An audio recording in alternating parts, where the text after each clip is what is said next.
Rolex, one of the most expensive brands today valued at $8 billion, was born from a young orphan whose inheritance was stolen.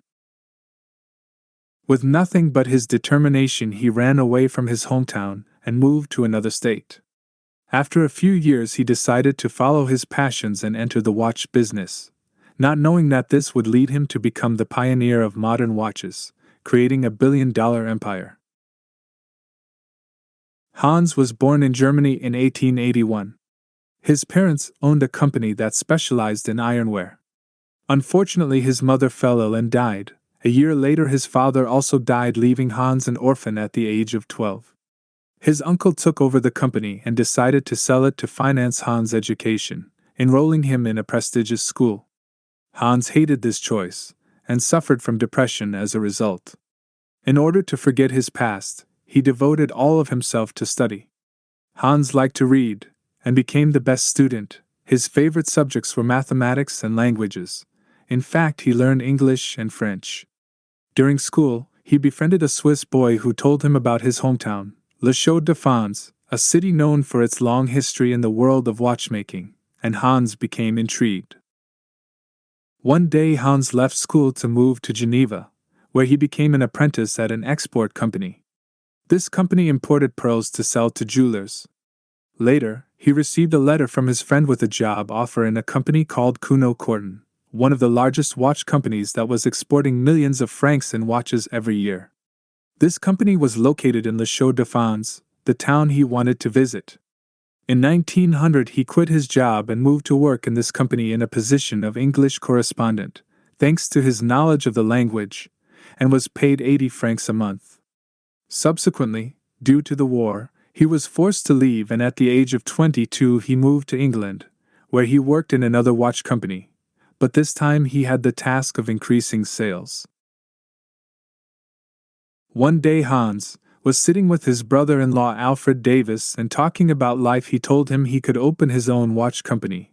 The only thing he needed was capital, and Davis had a lot of money, and he knew how passionate and determined Davis was. So he invested his money founding Wilsdorf and Davis Ltd. Initially, they imported Hermann Egler mechanisms from Switzerland, assembling them in luxurious cases. They were mostly women's models. In fact, in that period, men still used pocket watches. The continuous search for precision will lead the company to receive the Swiss Certificate of Chronometric Precision, which is given for the first time to a wristwatch. In the same way, in 1914, the British company Kew Observatory delivered the Class A Accuracy Certificate, associating the company name with that of accuracy and reliability. In 1914, Hans's company changed its name to the one we know today. There is no certainty about the origin of the name. According to some, the name comes from the French phrase, horlogerie exquise, while for others from the union between luxury, Rolls-Royce, and time, Timex, which already produced large-scale watches back then.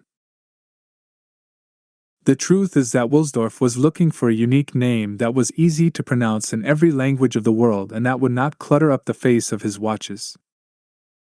Wilsdorf's desire to lower the prices of his watches was, however, countered by a large number of taxes and duties applied to the gold and silver with which the cases were manufactured, so in 1919 he moved the company headquarters to Geneva. In 1926, Rolex produced the Oyster, hermetically sealing the case, creating the first water and dust-resistant watch.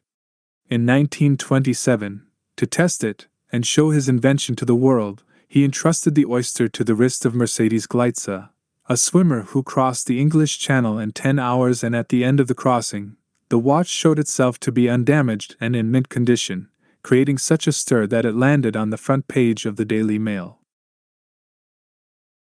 In 1931, Rolex designed and produced its own rotor-equipped automatic movement that would become the starting point for modern watchmaking movements. From an orphan boy, Wilsdorf went his way, revolutionizing the world of watches, and his legacy is now visible in every person who wears a Rolex.